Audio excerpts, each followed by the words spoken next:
Olá a todos.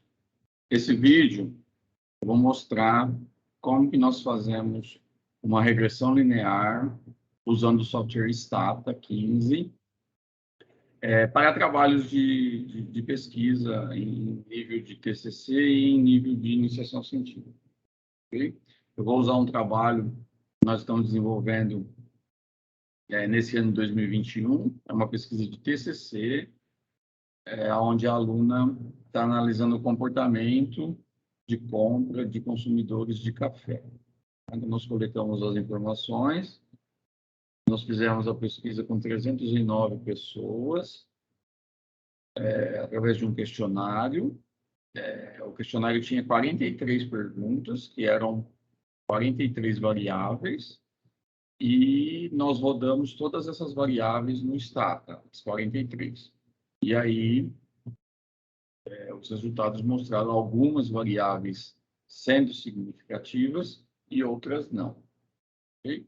Então, vou compartilhar aqui a tela. Vamos.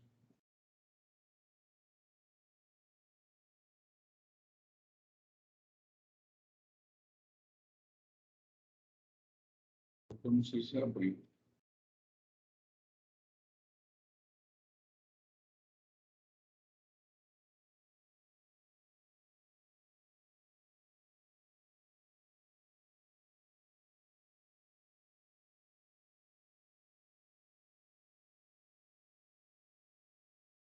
Compartilhar de novo. Eu vou entrar aqui no software Stata. Então, essa é a interface do software Stata 15.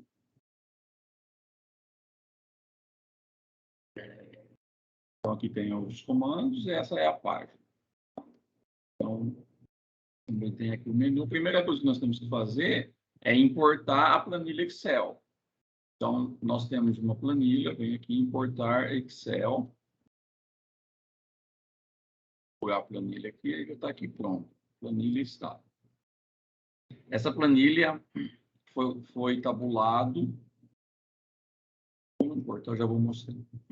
Aí a planilha já entrou no software. Aqui já tem o comando que ela entrou e aqui aparecem as variáveis. São as 43 variáveis que estão aqui. Tá?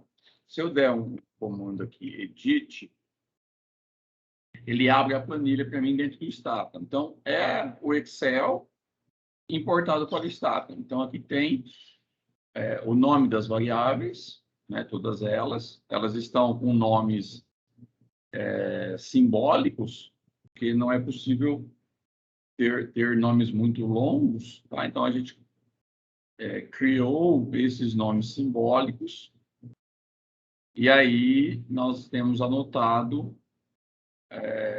o que cada símbolo desse, cada sigla dessa significa na pesquisa. Tá? E aqui são as respostas das pessoas. Então, nós tivemos 309 respondentes. Tá? Então, aqui são cada pergunta dessa, as pessoas responderam e nós tabulamos no Excel e a condensação das respostas estão aqui. Tá? Existem algumas variáveis que nós chamamos de quantitativas, aonde elas expressam quantidades. Tá? Então, por exemplo, essa variável quantidade 10, ela significa a quantidade de café torrado e moído que a pessoa consome por mês. Tá? Então, a pessoa 1 respondeu 3, a pessoa 2, 3, a pessoa 3 respondeu 4, a pessoa 4, 1 e assim por diante. Então, aqui é a quantidade mesmo, é uma variável quantitativa, ela significa uma quantidade, um valor que pode ser mensurado. Tá?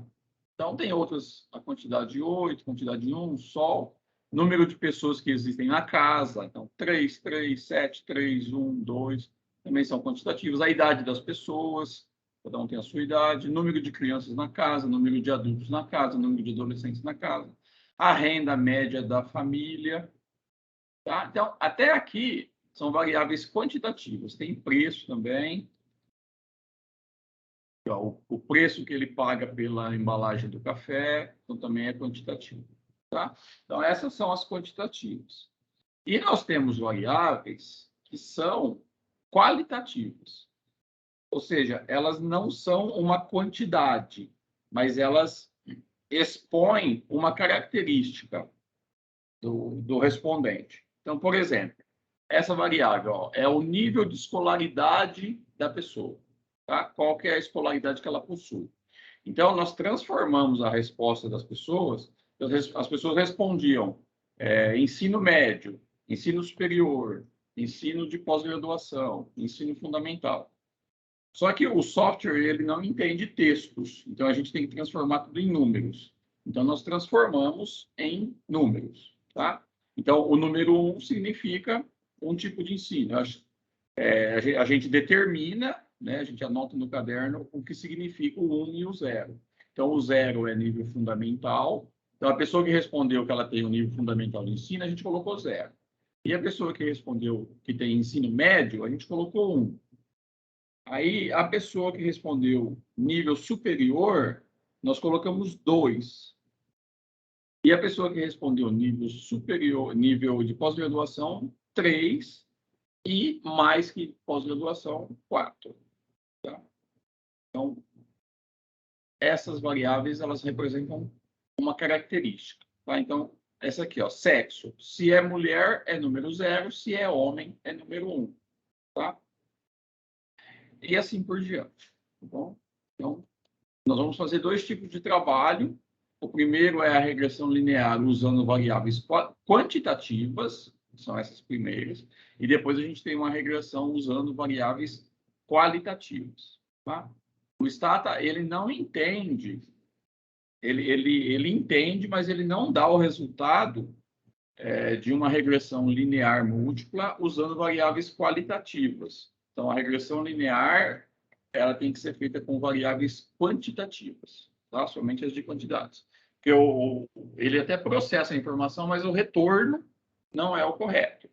Para as variáveis qualitativas, nós temos que usar a regressão logística, tá? Que nós vamos falar já já.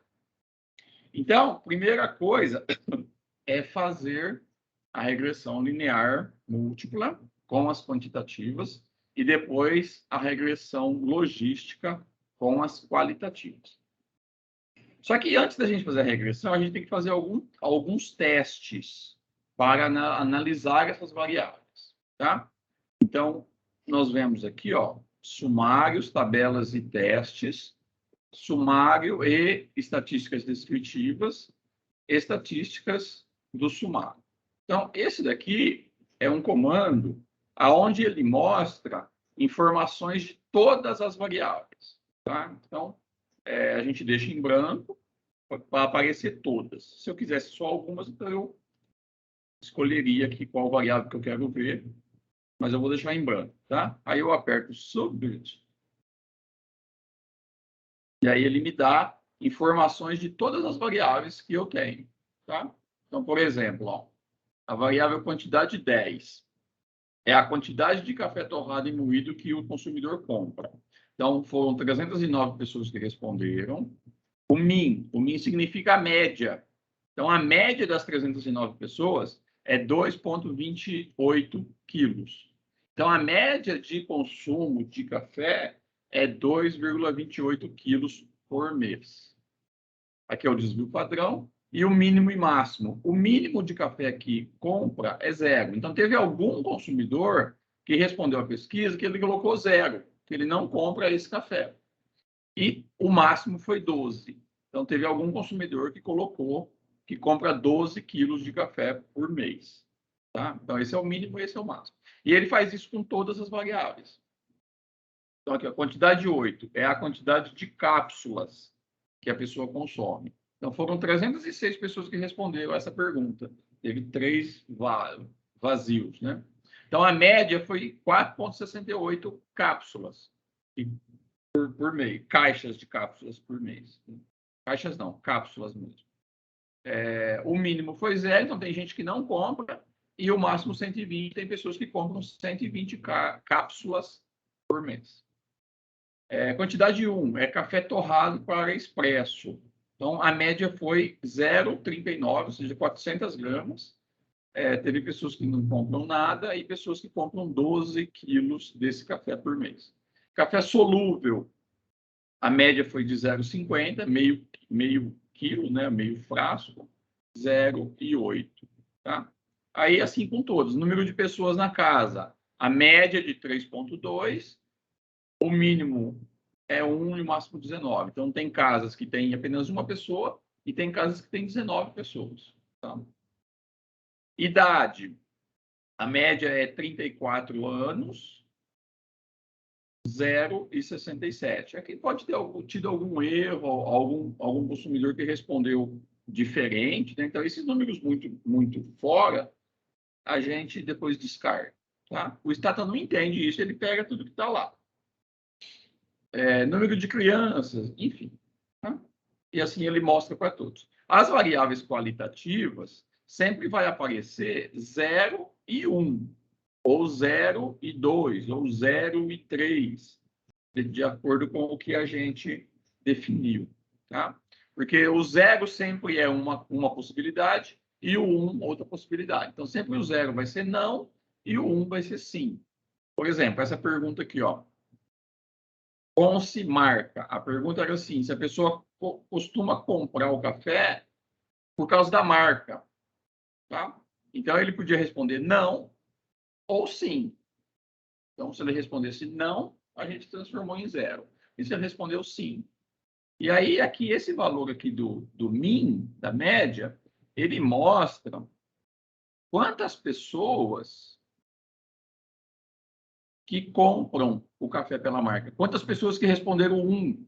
Então, é 0,68. Ou seja, 68% dos 309 falaram que compram o café pela marca. 68%.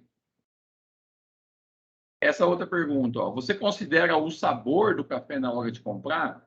96%, 0,96 responderam 1. Então, 96% dos consumidores entrevistados responderam que consideram o sabor na hora da compra. Aqui, ó, do preço. Você considera o preço na hora da compra? 43% responderam 1. Então, eles consideram o preço. Então, menos da metade dos entrevistados consideram que o preço é o fator para comprar o café. Tá? Aqui, ó, essa daqui, variável orgânica. A pergunta era: você compra café orgânico? Então, 0,10. Então, 10% dos consumidores responderam sim. 90% responderam não. Tá? E assim a gente tem com todos. Então, essa é a primeira informação que nós precisamos saber. Tá? Então, qual que é a média, qual que é o mínimo, qual que é o máximo. Tá? Nas quantitativas é o próprio número. Nas variáveis qualitativas, essa média aqui significa a porcentagem que respondeu 1. Tá? Então, 27% respondeu 1, 55% respondeu 1, 75% respondeu 1, 10% respondeu 1, 83% respondeu 1. Tá? Então, isso serve para a gente saber quantas pessoas que responderam sim e quantas que responderam não. Tá? O segundo teste que nós temos que fazer é o teste de normalidade. Deixa eu achar aqui.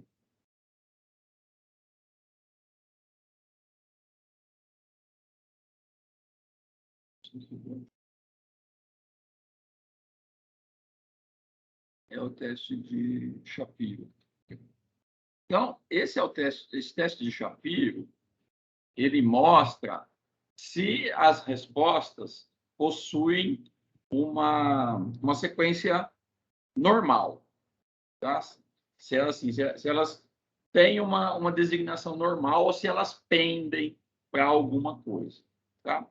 Esse teste a gente teria que fazer com todas as variáveis. Tá? Então, porque aí, dependendo do resultado, a gente tem que tratar de uma forma ou de outra. Tá? Então, eu vou fazer apenas dessa aqui.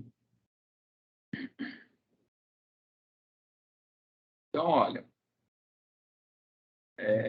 o teste de Shapiro para normalidade para a variável quant10. Quando o valor de Z é menor que 0,05, então isso daqui deu 0,0000. Então, ele é menor que 0,05. Então, isso mostra que a variável teve uma resposta que seguiu uma sequência normal. Tá? As respostas são parecidas, são lineares. Então, essa variável é uma variável com característica normal. Vou pegar uma outra aqui.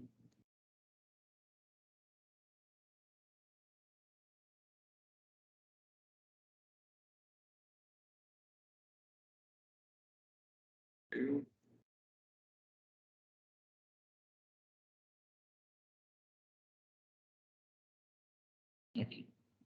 Adolescentes, ó. Então, olha aqui, a probabilidade do Z deu 1, então deu muito maior que 0,05.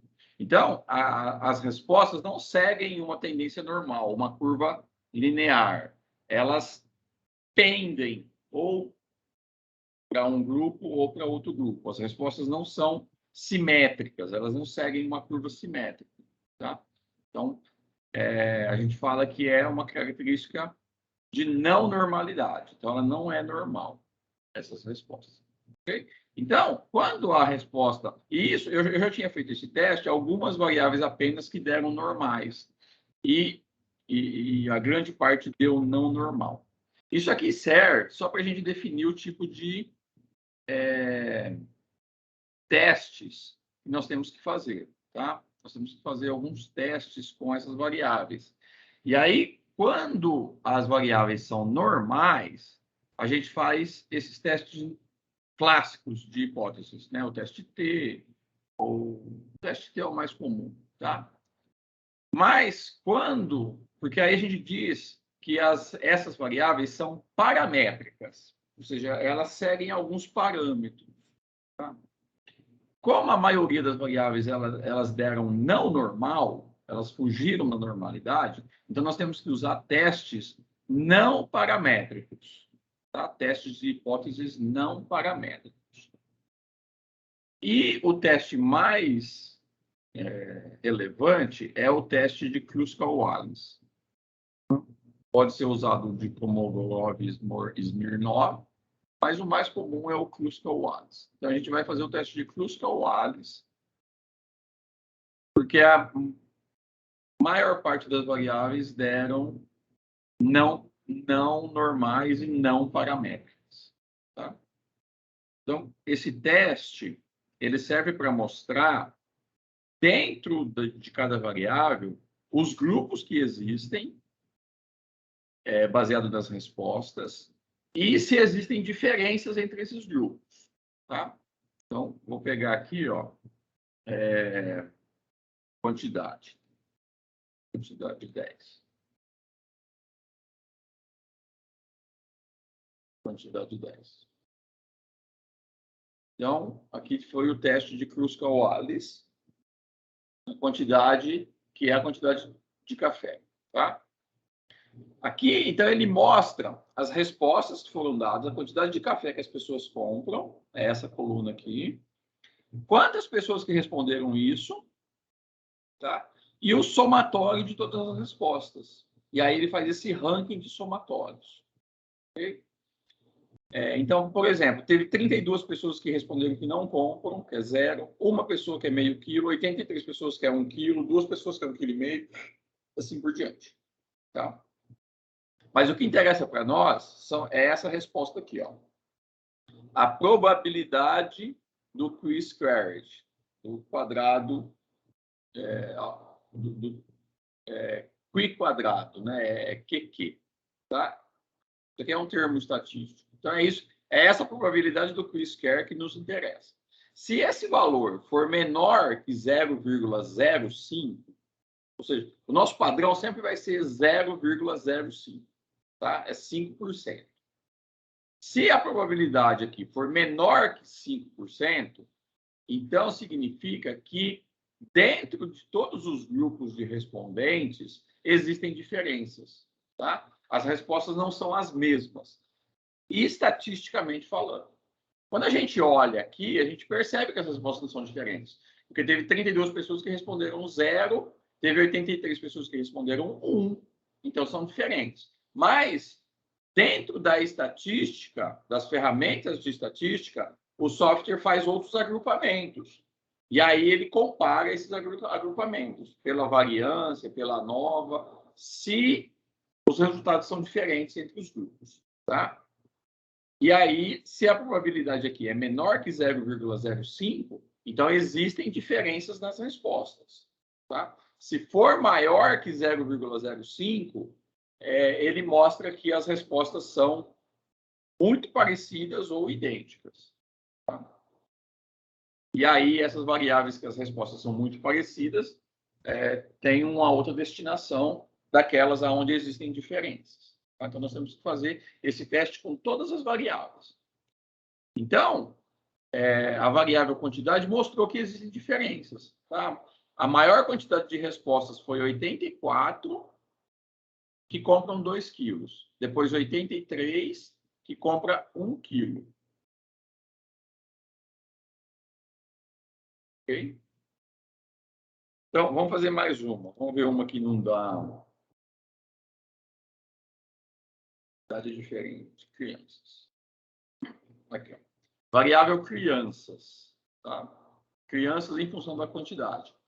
Então, ele mostra o resultado da quantidade de crianças que existem em toda a pesquisa. 210 pessoas responderam que não têm filhos, então 0 crianças. 66 tem 1, 32 tem 2 e 1 tem 3. Tá? Então, analisando os grupos sem ser dentro da ferramenta estatística, a gente percebe que existem diferenças na resposta. Mas, estatisticamente falando, as respostas são muito parecidas. Tá? Porque, olha, a probabilidade deu 0,5. Então, deu maior que 0,05. Então, a gente rejeita a hipótese de que as respostas são diferentes. Então, a gente comprova que as respostas são parecidas, são muito parecidas. Tá? E aí, o tratamento dessa variável é diferente da outra. Vai mostrar, por esse teste, que essa variável tem um comportamento normal, comum. Normal não, parecido, semelhante. Tá? As respostas são muito parecidas. Então, nós temos que fazer esse teste com todas as variáveis. E aí, depois, a gente vai montar uma tabela no texto do TCC, mostrando os grupos que são diferentes apenas. E os grupos que são semelhantes, a gente não considera nessa análise. Tá? Bom, depois que a gente fez, então, o teste Kruskal-Wallis para todas as variáveis, aí a gente vai montar uma tabela com as informações daquelas que são menor que 0,05, vamos agrupar e explicar isso no trabalho. Tá? Mas aqui nós já estamos com um embasamento para fazer a regressão. A gente viu que as nossas variáveis elas são não paramétricas, elas têm uma distribuição que é não normal.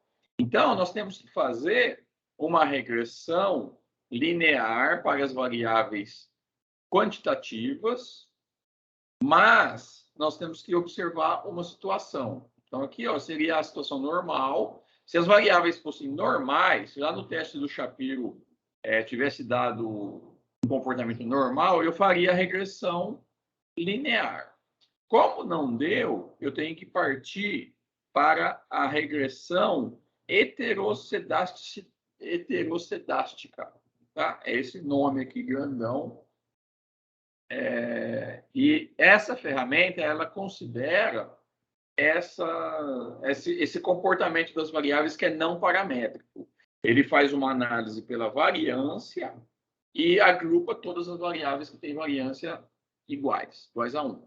Tá? Então, a ferramenta estatística que mais se adequa ao que a gente precisa buscar em função de não ser normal e de apresentar essa característica de não paramétrica. Tá? Então, nós vamos usar a regressão linear heterocedástica. Então, aqui aparecem os comandos. Tá? Então, eu vou deixar a estimativa pelo máximo likelihood, máxima probabilidade. E aqui são as variáveis que eu quero, a dependente e a independente. As variáveis dependentes, como o nome fala, são as variáveis que dependem de outras. Então, outras variáveis interferem no comportamento dessa variável. E as variáveis independentes são aquelas que não interferem. O comportamento delas é sempre o mesmo. Tá? Então, por exemplo, no nosso trabalho, a variável dependente é a quantidade de café torrado e moído que a pessoa compra.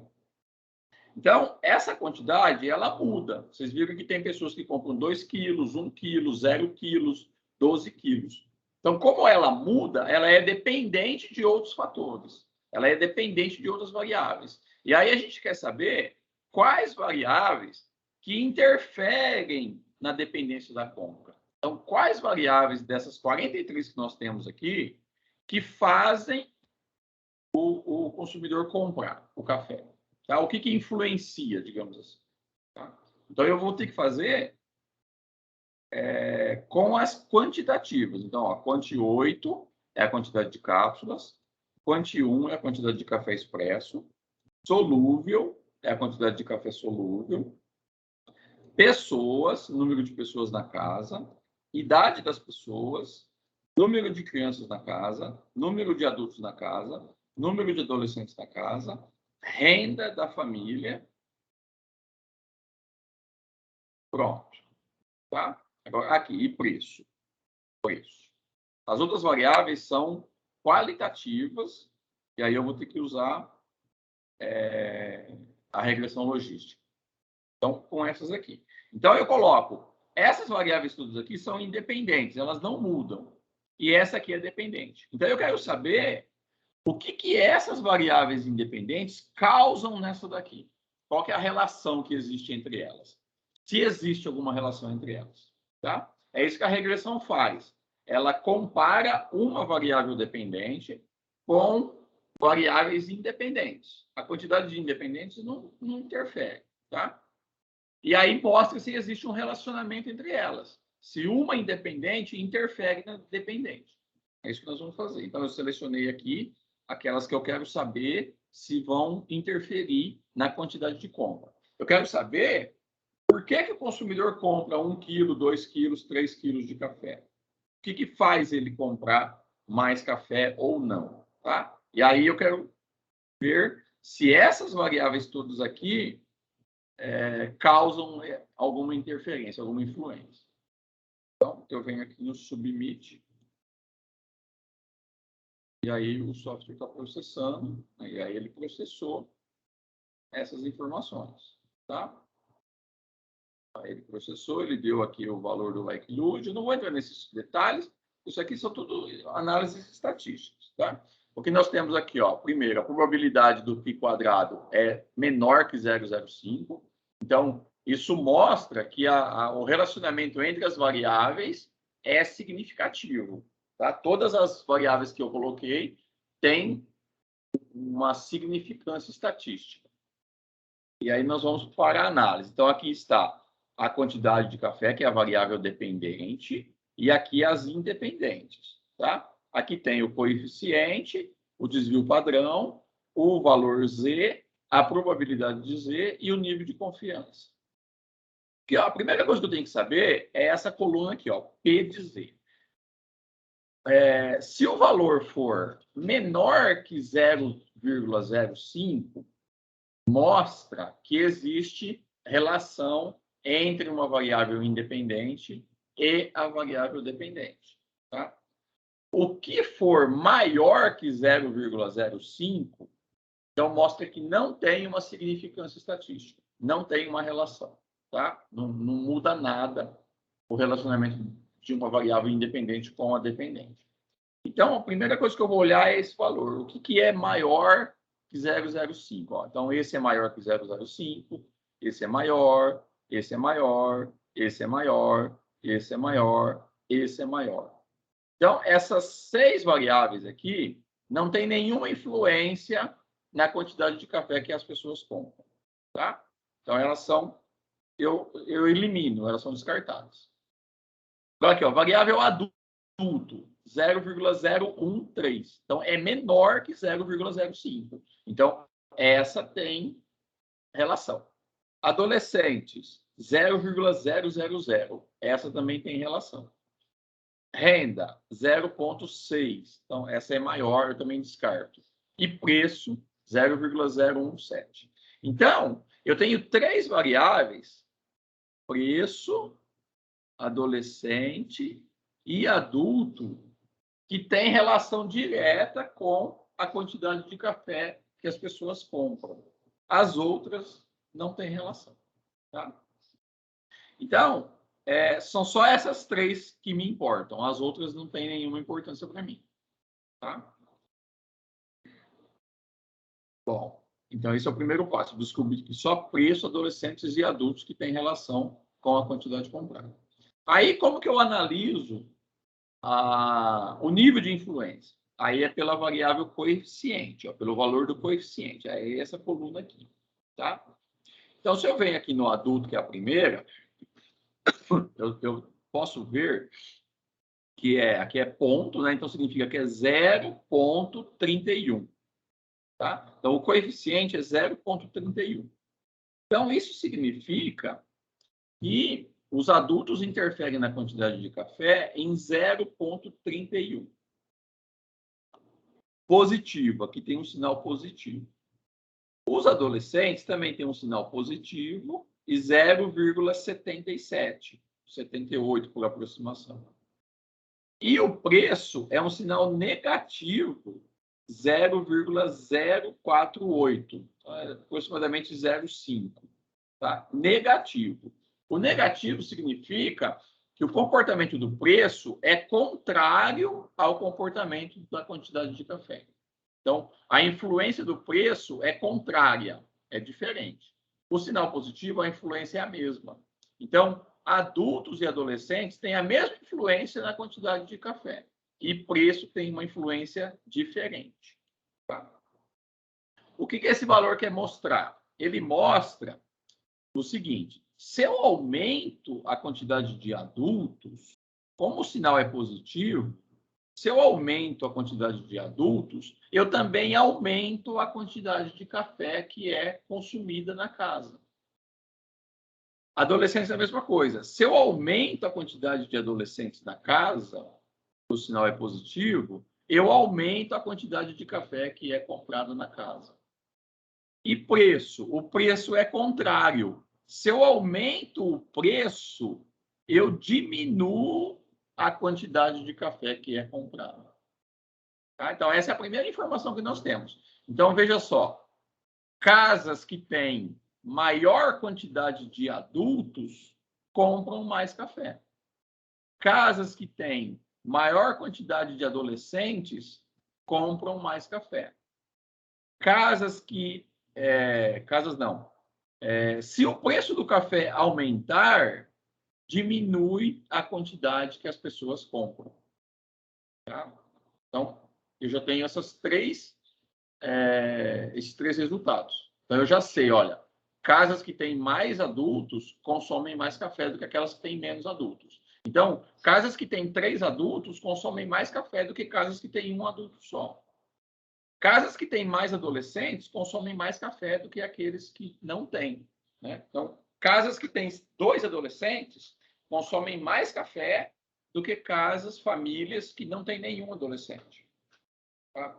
E aí eu consigo enxergar que os adultos consomem café e os adolescentes também consomem café. Tá? E pelo valor, a gente percebe que os adolescentes consomem mais café do que os adultos. Porque deu o valor de 0,77 aqui e 0,31 aqui.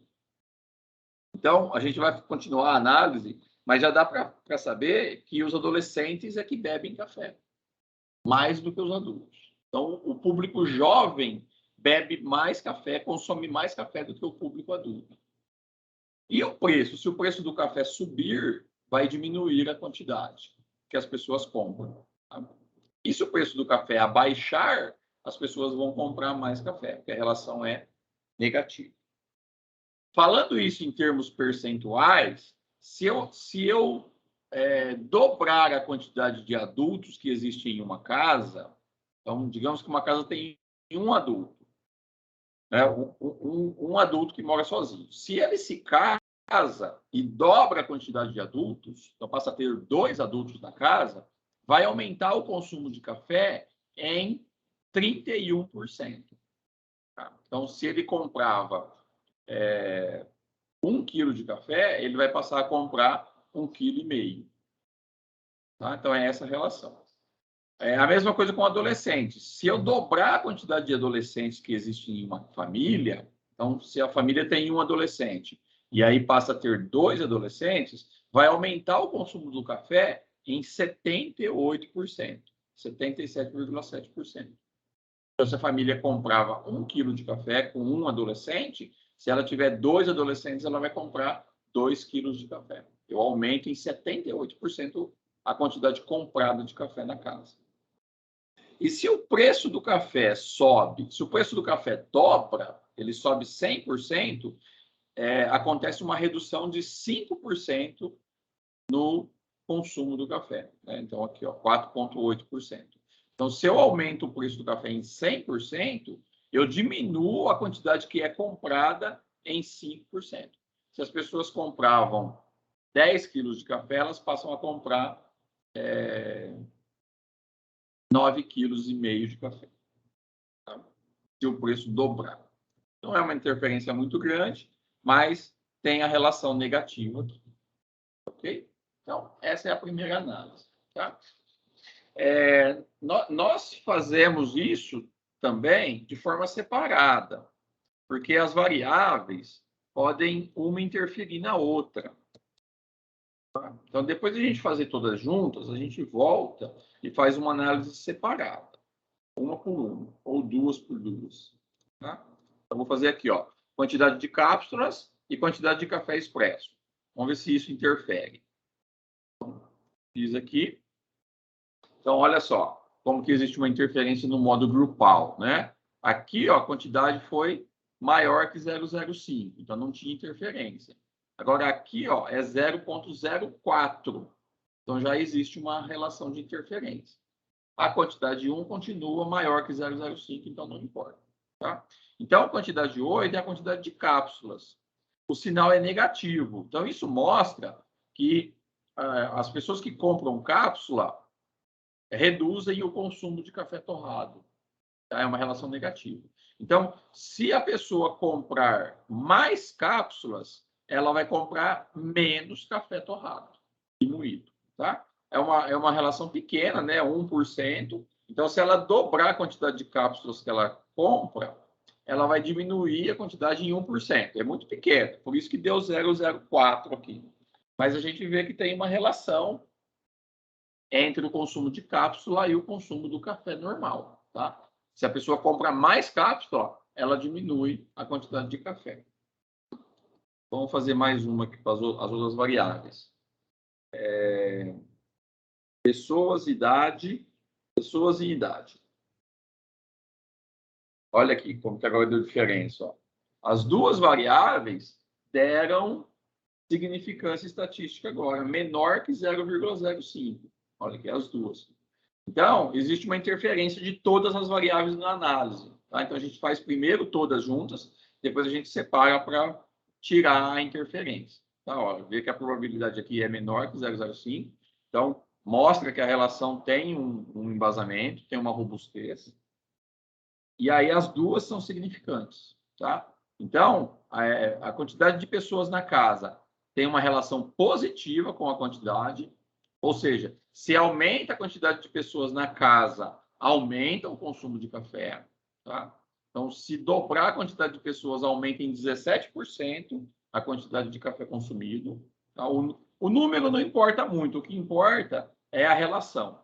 Tá? Então, mais pessoas na casa significa que consome mais café. Então, é uma informação importante. A variável idade, ela é significativa, menor que 0,05, e ela tem uma relação negativa. Ou seja, quanto mais eu aumento a idade das pessoas, menos café é comprado e consumido. Tá? Então, isso mostra que as pessoas de mais idade consomem menos café. E as pessoas de menos idade consomem mais café. Então, a relação é inversa. Ou seja, aumenta a idade, diminui o consumo de café. Diminui a idade, aumenta o consumo de café. Então, a gente consegue entender que os jovens consomem mais café do que os idosos. Tá? E aqui tem aquela relação dos adolescentes. Né? Talvez aqui a gente já começa a entender aquela relação que foi dos adolescentes lá em cima, que aumentam 77% se eu dobrar a quantidade. Então, a gente consegue confirmar que os jovens é que consomem mais café nessa amostra. Aqui dos outros, crianças, adultos, adolescentes e renda. Então, olha, crianças continua não tendo interferência, então a relação de crianças com café não é significativa. Adultos, né, a gente já tinha visto, então beleza. Adolescentes, a gente já tinha visto, beleza. E renda continua não sendo significativo. Tá? Então, aqui não mudou nada da primeira análise. Tá? Então, nós temos um quadro agora que mostra que a quantidade de cápsulas interfere no consumo, a quantidade de pessoas na casa interfere, a idade das pessoas interfere, a quantidade de adultos, a quantidade de adolescentes interfere. Então, nós temos 5 variáveis que interferem na quantidade de compra de café. Tá? Então, essas 5 variáveis têm relação com a compra de café. Ok? E aí, a relação de regressão linear com heterocitacidade é essa. Tá? Nós já fizemos tudo. Então, vou parar essa. Agora, nós vamos fazer com as variáveis qualitativas. Tá? Então, a gente vem aqui e nós vamos usar a regressão logística. É o tipo de regressão que analisa características das pessoas e não quantidades, como a gente tinha feito. Tá? Então, vamos fazer só uma aqui para vocês verem. E a gente tem que fazer com todas as variáveis que são qualitativas agora. Tá? Então, nós fizemos com as quantitativas, aí todas as que são qualitativas, escolaridade, sexo, aí tudo, até aqui embaixo, tem que fazer com todos. Tá? Eu vou pegar uma aqui.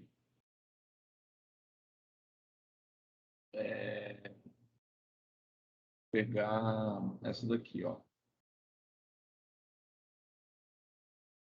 Escolha pela embalagem, tá? Então, escolha pela embalagem. E aí eu quero saber o seguinte, quero saber se as pessoas escolhem café pela embalagem, tá?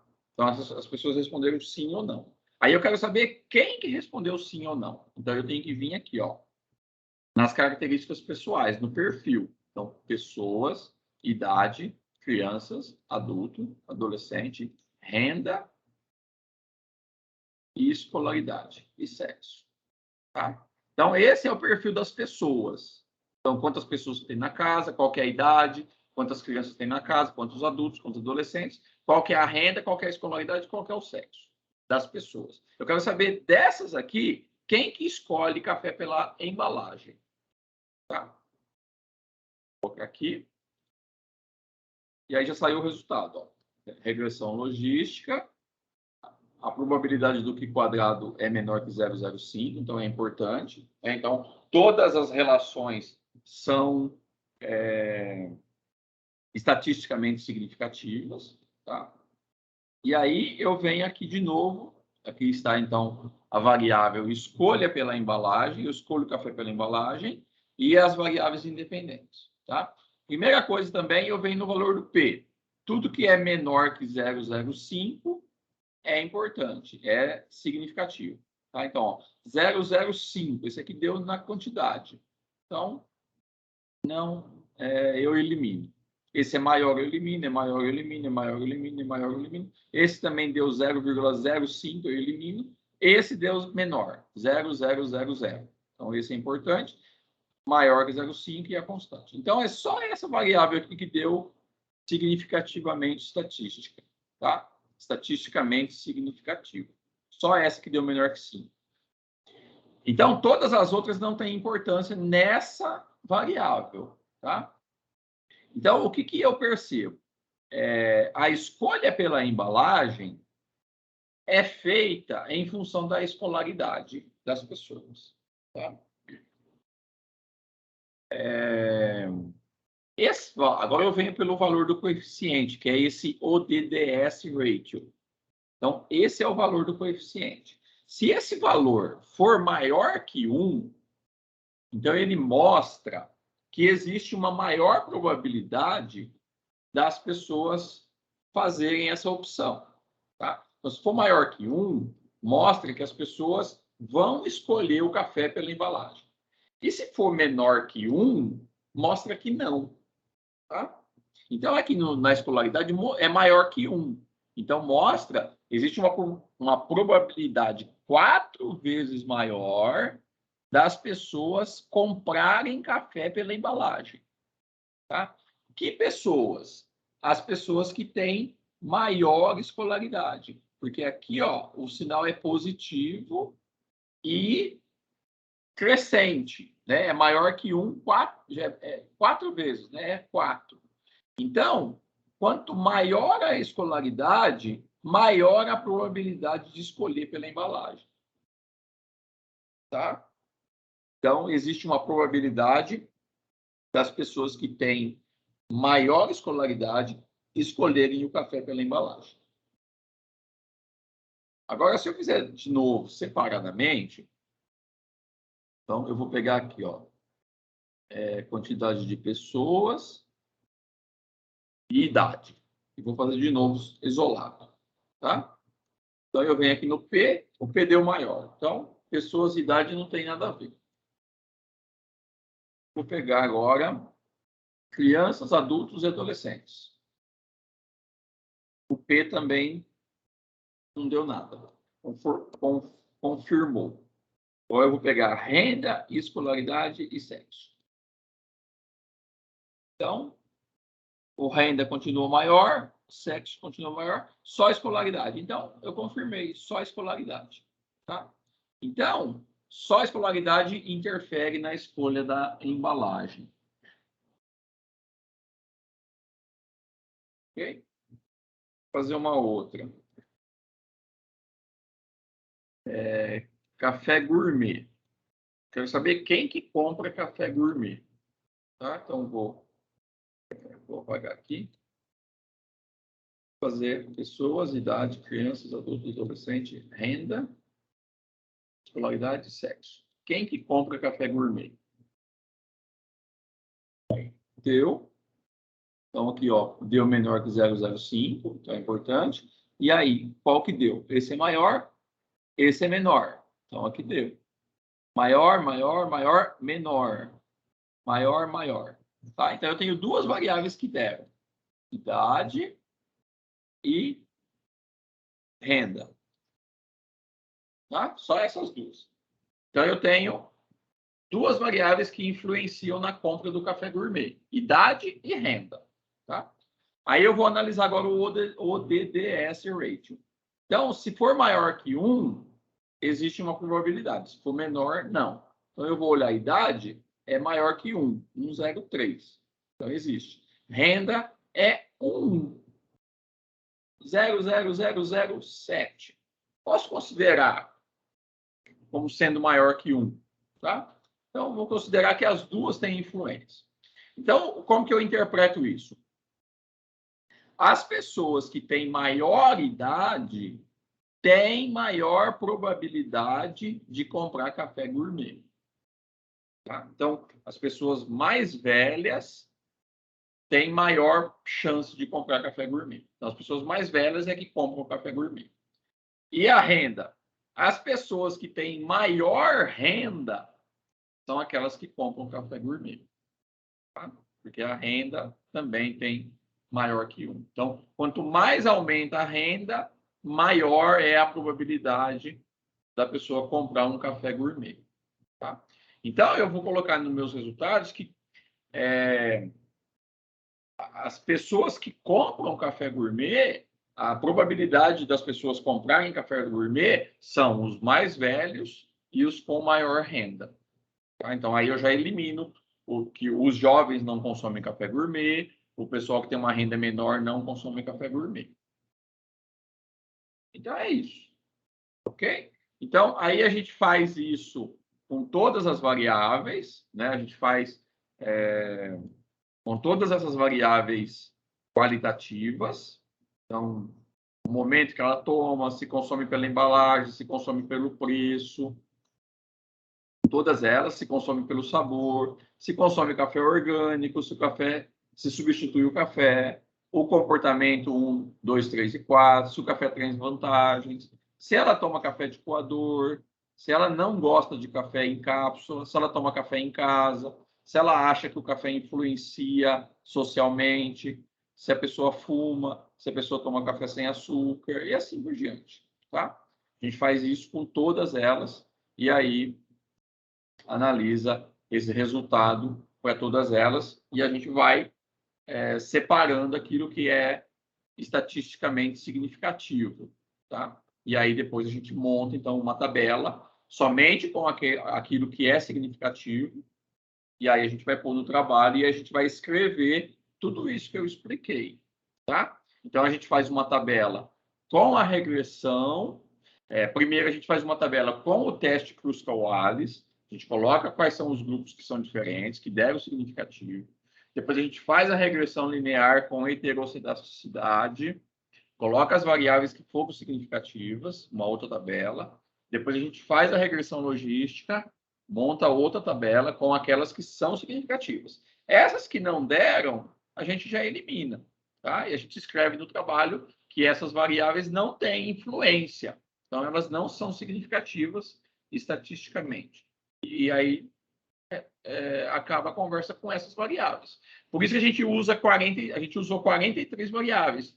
E a gente usa bastante variáveis, tá? Porque no final a gente vai ficar aí com poucas, né? 8, 5, 10, depende de cada estudo, quantas variáveis que tem, tá? Para a gente poder explicar, então, o comportamento, nesse caso aqui, o comportamento do consumidor de café. Com essas variáveis que a gente separa pelos resultados do P menor que 0,05, a gente consegue explicar o comportamento do consumidor de café. E assim para qualquer tipo de estudo, tá? Qualquer tipo de estudo a gente reúne as variáveis e aí, pelos resultados que o P é menor que 0,05, a gente consegue explicar a interferência de uma variável na outra e chegar aos resultados que a pesquisa busca. Ok? Então é isso. Obrigado.